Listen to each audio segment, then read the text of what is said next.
Bismillahirrahmanirrahim. Assalamualaikum warahmatullahi wabarakatuh. Perkenalkan, nama saya Dian Aptasari dari Institut Agama Islam Negeri Pontianak, Fakultas Usuluddin Adab dan Dakwah, Program Studi Bimbingan Konseling Islam, semester 2 kelas B.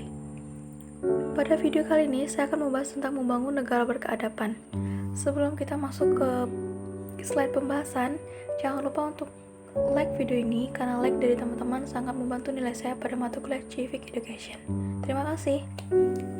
Oke, kita masuk ke pembahasan yang pertama, yaitu ada pengertian negara. Istilah negara merupakan terjemahan dari beberapa kata asing. Yang pertama itu ada stat dari bahasa Inggris, kedua itu stat dari bahasa Belanda dan Jerman, terakhir ada etat dari bahasa Prancis. Secara terminologi, negara adalah suatu organisasi tertinggi di antara masyarakat yang mempunyai cita-cita untuk bersatu, bisa hidup dalam satu kawasan dan memiliki pemerintahan yang berdaulat. Next, itu ada tujuan negara. Sebagai suatu organisasi kekuasaan dari masyarakat yang mendiaminya, suatu negara haruslah memiliki tujuan yang disepakati oleh seluruh warga negara tanpa terkecuali. Tujuan dari negara tersebut yang pertama itu adalah untuk memperluas kekuasaan, kedua menyelenggarakan ketertiban umum, ketiga mencapai kesejahteraan umum. Selanjutnya itu ada unsur-unsur terbentuknya suatu negara.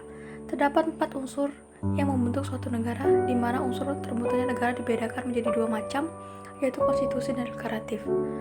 Unsur konstitusi adalah unsur yang mutlak harus ada di saat negara tersebut didirikan.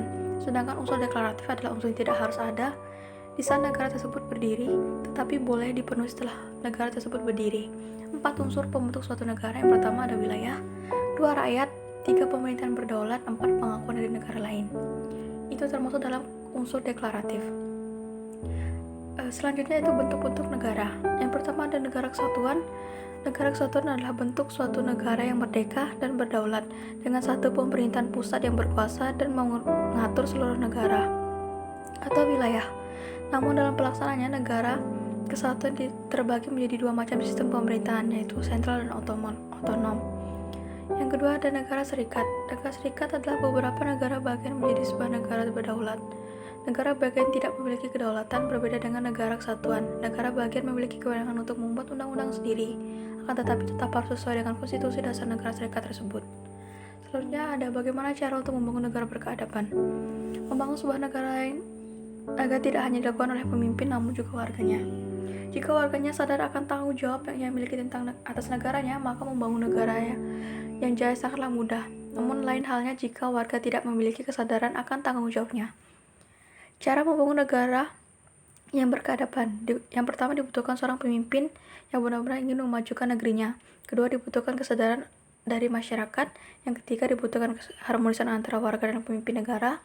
Keempat dibutuhkan rasa kesadaran masyarakat akan pentingnya menjaga adat istiadat negaranya.